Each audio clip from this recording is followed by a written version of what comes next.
When we want something from someone, it comes not only with a wanting, but it comes also with an expectation that I'm going to get what I want. So for example, I may buy a lottery ticket and really want to win the lottery, but when the numbers come and it's not my number, chances are I'm not going to throw a complete fit. I'm not going to need to go and, drown my sorrows in a keg of beer or drugs. I mean, chances are, even though I wanted to win the jackpot, I wasn't really expecting that I was going to. And so the fact that I didn't win the jackpot has not created deep, deep pain for me inside. I don't now have to go see a therapist because I didn't win the jackpot. The dilemma with people we love is all too frequently, and it's not only people we love, it just tends to be, is what we want from them and our expectation of getting it is so strong that when we don't, we get hurt. So I may expect that other drivers on the freeway are going to be polite, but if some guy cuts me off, again, chances are not going to have a horrible fit or need to go for therapy or find myself, drunk to oblivion that night because I got cut off on the freeway. Because even though I want people and I expect people to behave in a certain way, I'm not wrapped up in them doing it. People I don't know. So yeah, I expect people to be nice. I expect them to be polite. When they are, great. When they're not, it may be slightly annoying. But it's not going to be something that's going to hurt me deeply. When you have this overlap of someone I love, something I want from them, and something I expect and feel entitled to receiving from them, that's your recipe for disaster.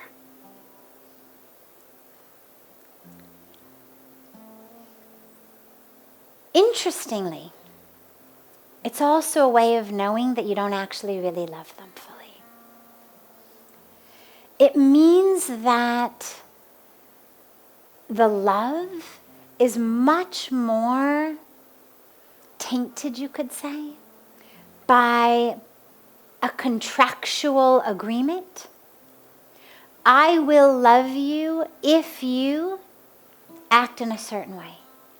I will love you if you fulfill my expectations that I feel entitled to having them fulfilled.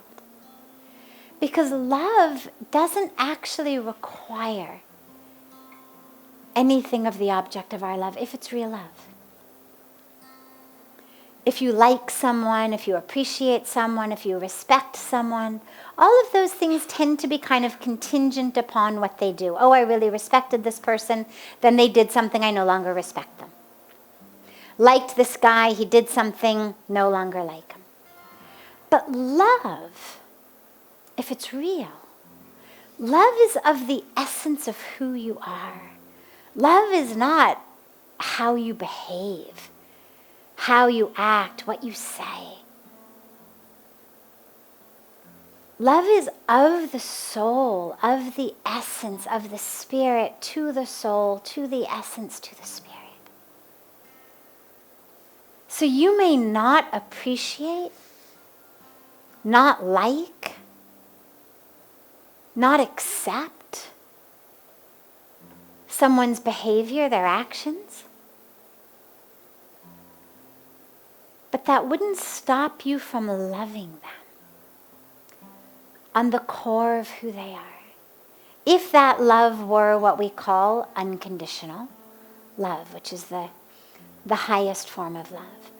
So the reason that we get hurt is I love you. I want something from you even more strongly. I need something from you, and I expect that I'm going to get it. Now, what is it that we want from our loved ones? If you ask most of us, what do you want from your loved ones? Most of us will say things like, oh, I just want them to be caring and respectful and nice and, kind of do their share of the housework, maybe a little bit of give and take. But really what we want, if you look very deep and you're really honest with yourself, has to do with filling some hole that you have inside. So meaning the type that's going to hurt me if they don't do it. If I'm moving through the world with a hole inside me, a feeling inside me that I'm not worthy enough, I'm not good enough, I'm not pretty enough or smart enough or pure enough, and I fall in love,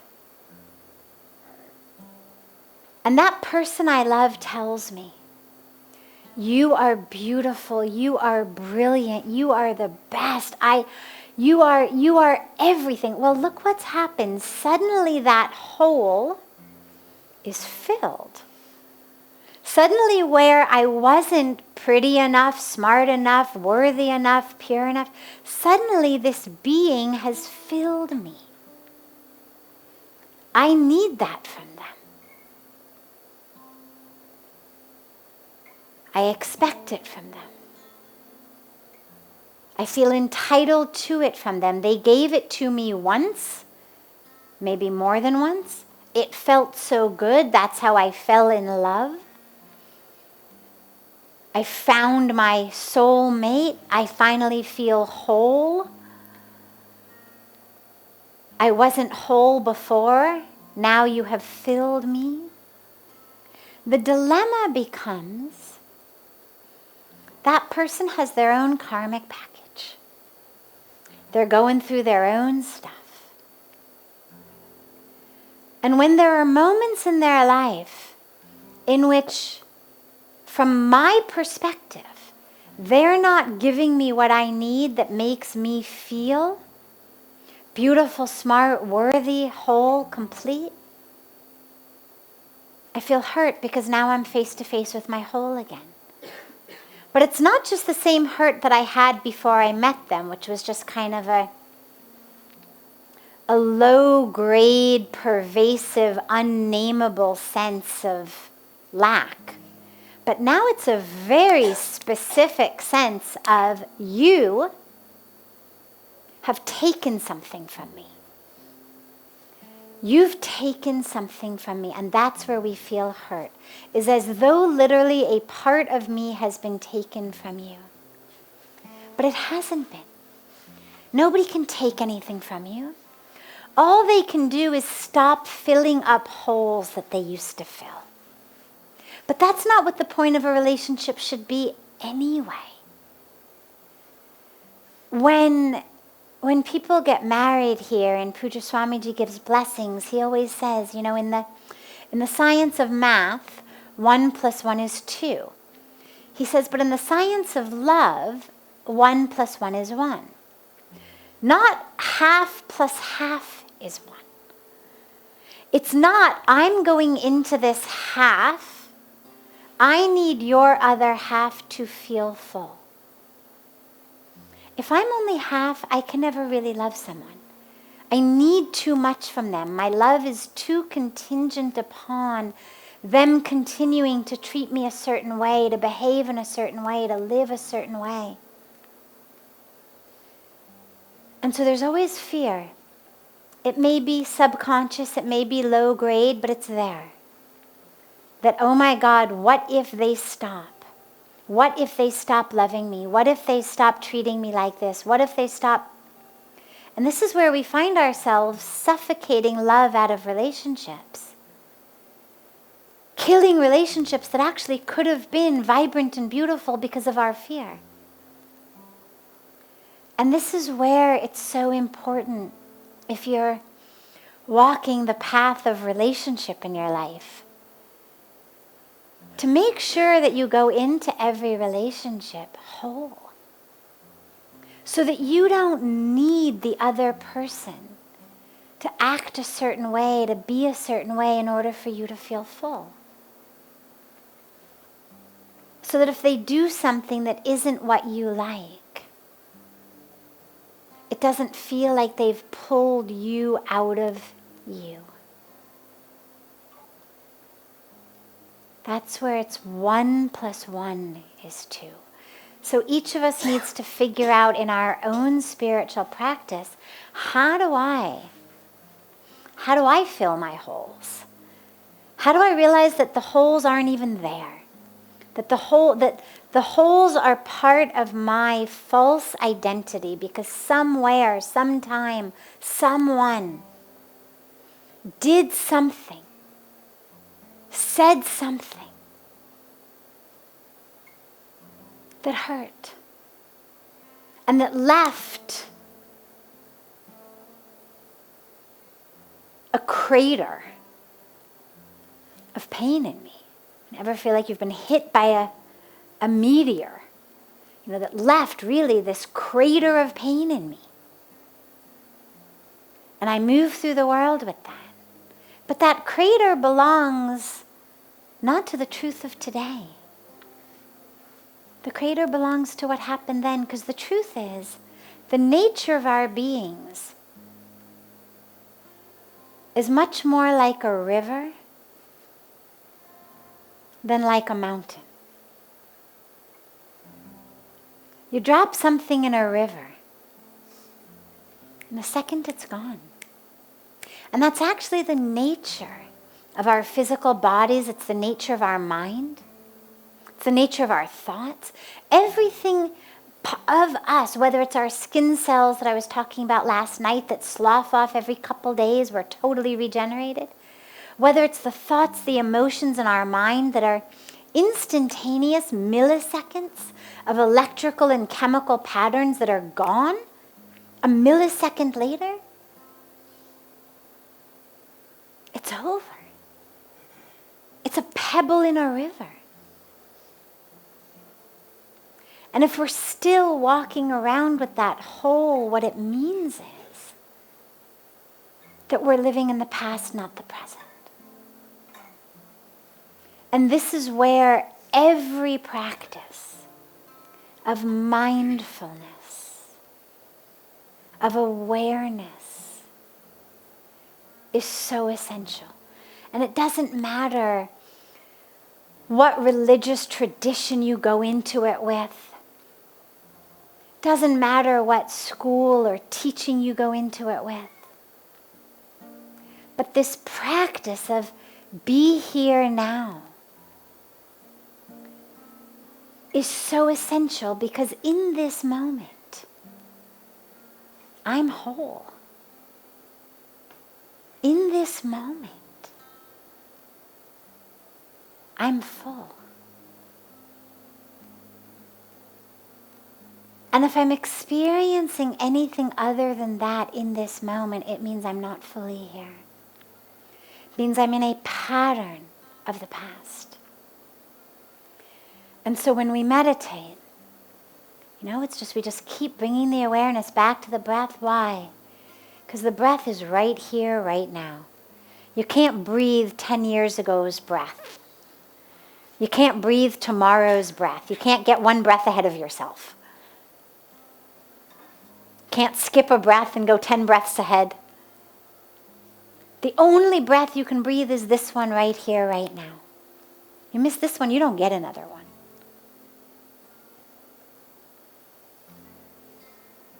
So whatever practice you can do to keep yourself here is a practice that enables you to realize the wholeness and the fullness and the perfection of the moment. And that is the only inoculation against getting hurt by people today. Because that which hurts today is because of something that hurt in the past. It's very rare, I don't want to say it never happens, but it's very, very, very rare that we have a deep, deep hurt in the present that doesn't sting so badly and hurt so badly because it's pulling the wound off a hurt from the past. We're each walking through the world with different patterns from our past. And when something happens, that's why you could have 20 people in a room. One person does something or says something. 19 people, it is as though it never happened. One guy or one lady is so hurt by it that they walk out of that room steaming. They can't sleep, they can't eat, I can't believe it. And they're saying to other people, did you hear them? Can you believe it? And everybody else is like, yes, so what? They can't understand what you're so upset about. You can't understand why they're not upset. It's because what just happened in that room pulled a scab off of one person's old wound. Whatever pattern we're walking through the world with, those are going to be the things that hit us. And that's why we need to heal those, to move beyond them. This is where the practice of forgiveness is so important. If I want to not be hurt today, I have to forgive those who have hurt me yesterday. You cannot have one without the other. I cannot move through my life in the present and the future without being hurt, without forgiving those who hurt me in the past. Because if I don't, I'm carrying those wounds of the past, which means inevitably somebody is going to do something that's going to poke a hole right into one of those wounds from the past. And I'm going to get hurt. And this is why we forgive the past. I always say it's not about condoning what people did. It's about being free to move forward. My only way to stop being hurt in the present is to forgive the past. If we can do that and stay present in our wholeness, in our fullness, in the love of who we are, we won't get hurt. Doesn't mean we'll like what everybody does. Doesn't mean we're going to approve of what everybody does. Doesn't mean we lose our ability to discipline as parents or administrators. But it means that nothing that someone does actually deeply hurts us. And that's the only way.